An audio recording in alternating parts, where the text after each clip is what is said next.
오늘은 고난이 왔을 때 먼저 해야 할 일이란 제목으로 같이 은혜를 나누고자 합니다.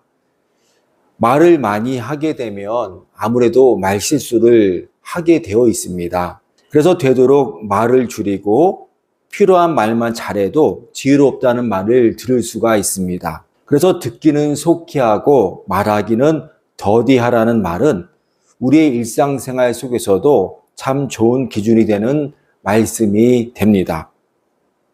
뿐만 아니라 대화를 나눌 때도 적용될 수 있는 말씀이기도 합니다. 우리는 대화를 할 때 듣기보다 말하는 것을 좋아합니다. 상대방이 관심을 갖고 들어주면 신나서 말을 더 많이 하게 되지요. 그러나 대화는 말하는 것보다 잘 듣는 것이 더 중요합니다. 그리고 들어도 끝까지 들어주는 것이 중요합니다. 잘 들어주기만 해도 상대방의 마음에 공감해 줄 수 있기 때문이지요.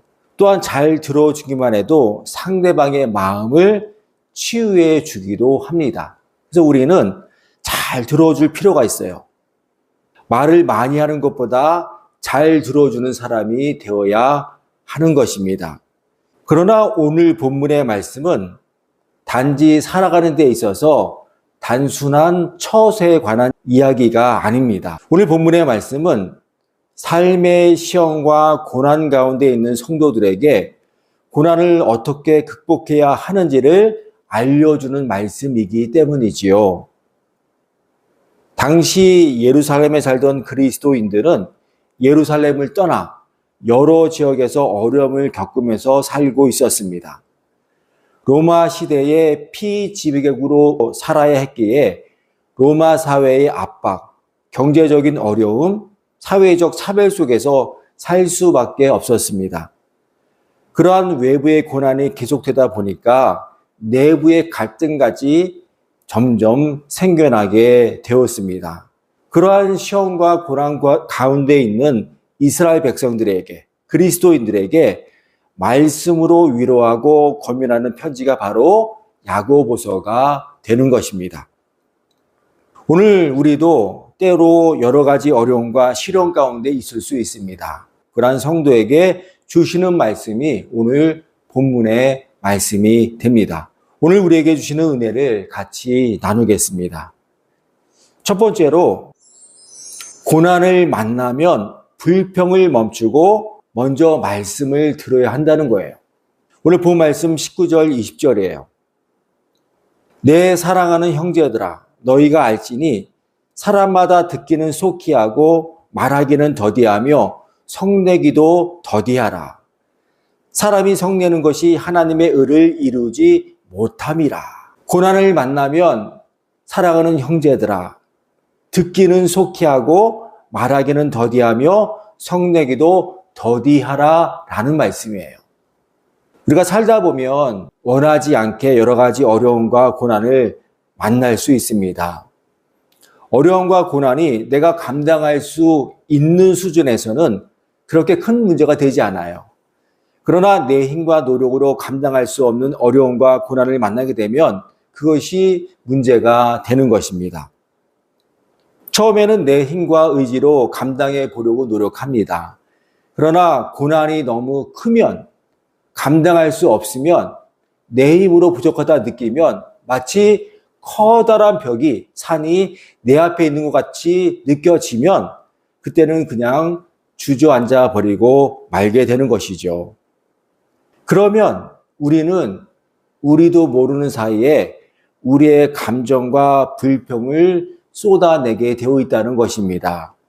입에서는 불평과 원망이 쏟아집니다. 왜 나에게만 이런 고난이 있는 것일까? 내가 신앙생활을 열심히 했는데 왜 나에게 이런 고난이 있는 것일까? 또한 그런 고난이 지속이 되면 때로는 하나님을 원망하기도 한다는 것이죠. 그래서 사람은 누구나 감당하지 못할 시험과 고난을 만나면 죄를 짓게 되고 하나님을 향해 원망하기도 한다는 것입니다.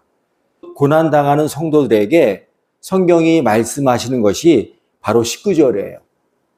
내 사랑하는 형제들아, 너희가 알지니 이것을 꼭 기억해야 한다는 것입니다. 사람마다 듣기는 속히 하고 말하기는 더디하며 성내기도 더디하라. 고난이 오면 먼저 말하는 것을 더디해야 합니다. 우리 안에 있는 감정, 불평 쏟아내는 것을 멈춰야 한다는 것이죠. 상황이 내 뜻대로 되지 않는다고 해서 분노를 쏟아내서는 안 된다는 것입니다. 분노는 특히 밖으로 나타나기도 하고 안으로 나타나기도 합니다.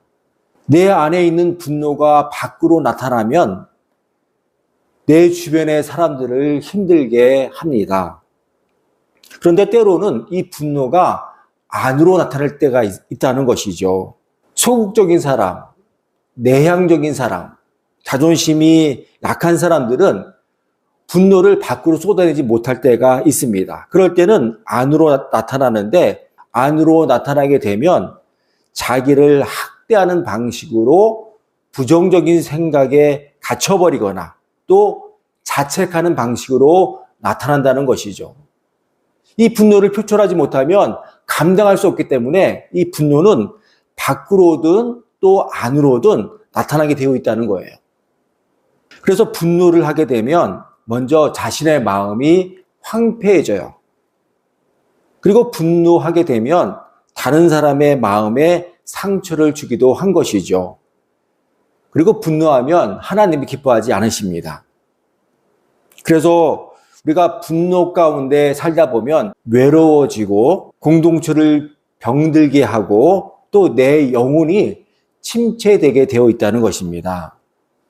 그러므로 감당하지 못할 시험과 고난을 만나면 먼저 말하기도 더디하고 성내기도 더디해야 하는 것입니다. 그러면 어떻게 해야 되겠습니까? 제일 먼저 하나님의 말씀을 속히 들어야 하는 거예요. 고난을 만나면, 고난을 당하면, 어려움을 만나게 되면 하나님의 말씀을 들으려고 노력해야 한다는 것이죠. 이 상황 속에서 하나님이 나에게 무엇을 말씀하시는지를 들어야 합니다. 이 상황 속에서 하나님의 뜻이 무엇인지 들어야 하는 것입니다. 그러므로 성도는 고난을 만나면 먼저 하나님 앞으로 나와야 하는 것이죠. 하나님에게 나의 이 분노를 쏟아내야 하는 것입니다. 하나님께 쏟아내야 되는 거예요. 그리고 하나님의 뜻을 물어야 하는 것입니다. 하나님께 도와달라고 기도해야 하는 것이죠. 어려울 수 있습니다. 고난을 만났을 때 하나님 앞에 나온다는 것 자체가 어려울 수 있어요. 그러나 이것이 성경적인 방법입니다. 성경대로 연습하는 것이 바로 경건 연습이에요.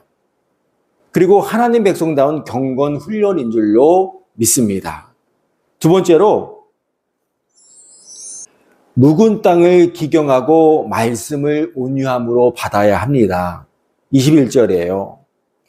그러므로 모든 넘치는 것과 넘치는 악을 내버리고 너희 영혼을 능히 구원할 바 마음에 심어진 말씀을 온유함으로 받으라. 감당하지 못할 시험과 고난을 만나면 불평, 원망, 분노를 멈추고 그 불평, 원망, 분노를 하나님께 쏟아내고 하나님 앞에 나와 하나님의 말씀에 귀를 기울여야 하는 것입니다. 그래서 어려울수록 힘들수록 더 부지런히 은혜의 자리에 나와야 하는 것입니다. 골방에 들어가야 기도해야 하는 거예요. 주일 예배에 선포되는 말씀을 더욱 사모해야 하는 것입니다. 매일매일 읽는 큐티의 말씀을 귀하게 여겨야 하는 것이죠. 우리는 그렇게 말씀을 사모하고 들어야 하는 것입니다. 그런데 말씀을 듣기 전에 버릴 것이 있다는 것이죠. 내 안의 모든 더러운 것과 넘치는 악을 내버려야 하는 것입니다. 농사로 비유하면 이해하기가 너무 쉽습니다. 농부가 아무리 좋은 씨를 뿌린다고 해도 잡초가 무성하고 돌멩이가 가득한 딱딱한 땅에서는 씨가 잘 자라지 않는 것이죠. 아무리 좋은 씨를 뿌려도 씨는 자라다 성장을 멈추고 말 것입니다. 새가 씨를 먹기도 할 것이고 돌멩이가 씨의 성장을 막기도 할 것이며 가시덤불이 잘 자라지 못하게 막기도 할 것입니다. 그렇기 때문에 아무리 좋은 씨를 뿌려도 밭이 안 좋으면 좋은 열매를 기대하기가 어렵습니다. 그래서 씨를 뿌리기 전에 농부는 먼저 쟁기를 들고 묵은 땅을 갈아엎어 버리는 것입니다. 딱딱한 땅을 부드럽게 만들고 돌을 골라내고 가시덤불을 다 버려야 하는 것이죠. 그러면 농부가 어떤 씨를 뿌려도 잘 자라나게 되어 있습니다. 우리 마음에도 묵은 땅이 있어요. 우리 마음에도 묵은 마음이 있다는 것이죠. 우리 마음에 불순종했던 마음, 우리 마음에 오래 묵어있는 분노, 우리 마음에 풀지 못했던 원망, 우리 마음에 내가 옳다고 여겨왔던 고집들, 우리 마음에 습관적인 죄들, 이 등등의 묵은 땅, 묵은 마음이 있다는 것입니다.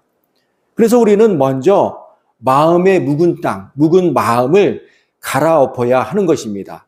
이것을 성경은 더러운 것과 넘치는 악을 내버려야 하는 것이라고 말하고 있어요. 그리고 나서 주님의 말씀을 온유함으로 받아야 하는 것입니다. 주님의 말씀은 나를 위로하고 권면하는 말씀이에요. 그러나 때로 주님의 말씀은 나를 교훈하고 책망하기도 합니다. 마치 부모가 자녀를 사랑함으로 교훈하듯이 그럴 때가 있다는 거예요. 그러나 주님의 말씀을 온유함으로 받으라고 말씀하고 있는 것입니다. 성경에서 말하는 온유는 야생마가 잘 길들여져서 명마로 되어 있는 상태를 온유라고 말합니다. 즉 온유라는 말은 잘 길들여진 힘을 의미하지요. 힘이 세지만, 고집이 세지만 잘 길들여지면 겸손할 수가 있다는 것입니다. 주님의 말씀 앞에서 온유함으로, 즉 내 고집을 내려놓고 내 욕심을 내려놓고 변명하지 않고 겸손한 마음으로 받아야 한다는 것입니다. 왜냐하면 내 생각보다 주님의 생각이 더 선하시기 때문이에요. 내 계획보다 주님의 계획이 더 완벽하기 때문이에요.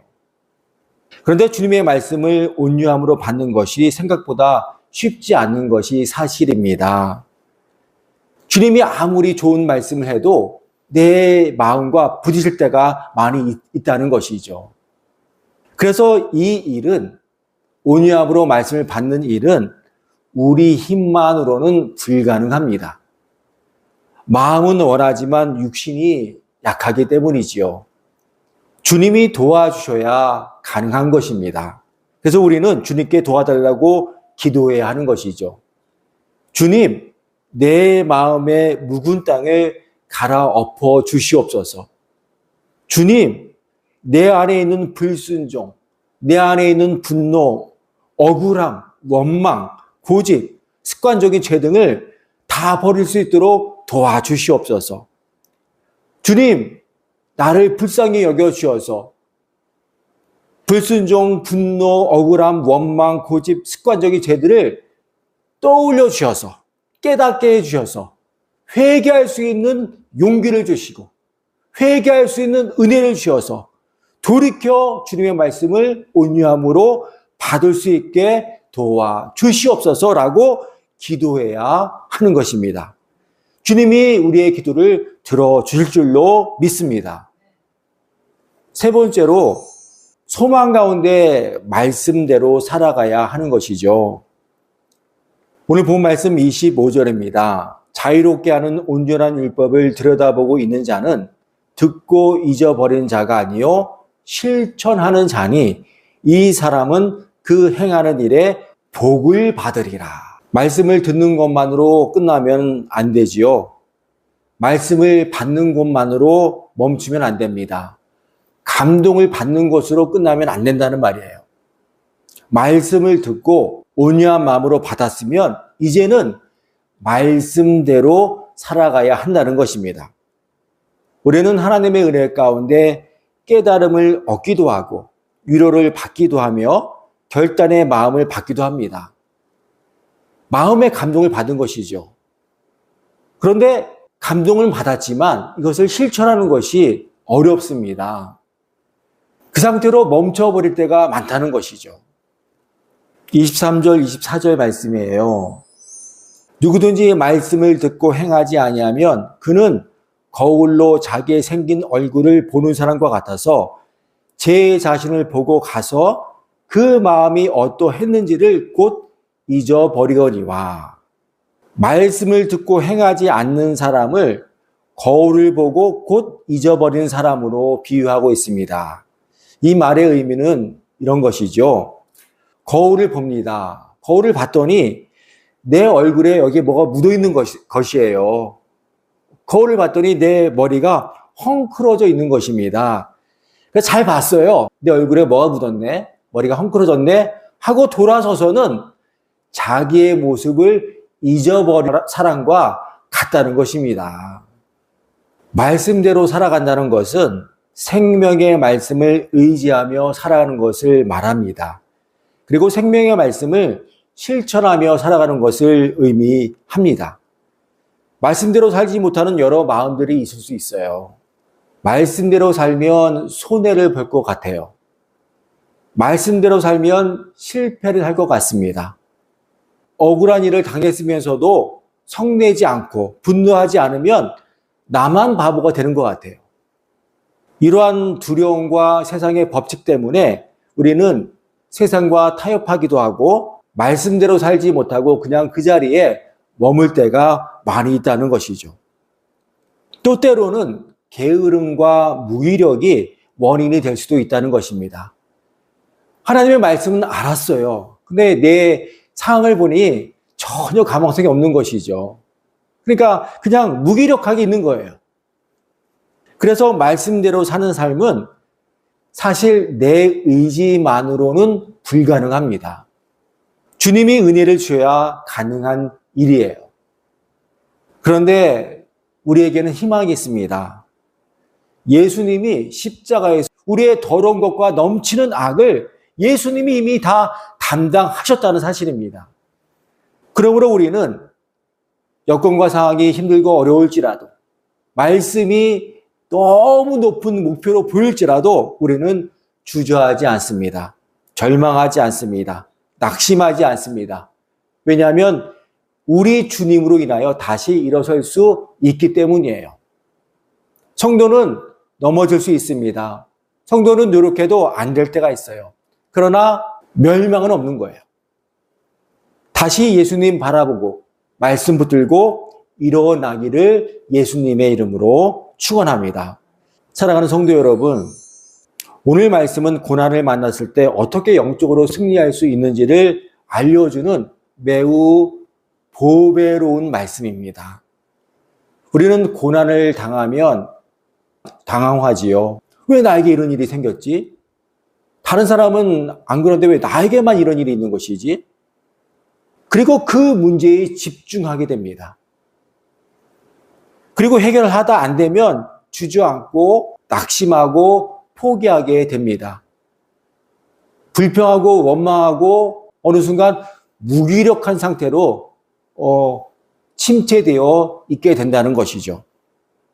그러나 성경은 말씀합니다. 성도가 문제를 만나면, 고난을 당하면 오히려 문제를 해결하기 위하여 하나님의 말씀을 들으러 하나님 앞으로 나와야 한다는 것입니다. 모든 불평과 분노를 멈추고 오직 하나님께 아뢰고 하나님께 일러 바치고 그리고 주님의 음성을 들어야 하는 것이죠. 그리고 내 안에 묵은 마음을 갈아엎어야 됩니다. 그리고 말씀을 온유함으로 받아야 하는 것이죠. 그리고 이미 승리하신 예수님을 붙잡고 말씀을 의지하고 말씀대로 살겠다고 결단해야 하는 것입니다. 두려워하지 마시기 바랍니다. 이것은 영적인 전쟁이에요. 이것은 경건 훈련입니다. 이 영적 전쟁에서 성도는 반드시 승리하게 되어 있습니다. 왜냐하면 우리 주님이 우리를 도와주시기 때문이에요. 내 힘이 아니라 우리 주님이 주시는 힘과 은혜로 반드시 넉넉히 승리할 줄로 믿습니다. 한 주간도 말씀과 동행하시며 승리하시기를 예수님의 이름으로 축원합니다.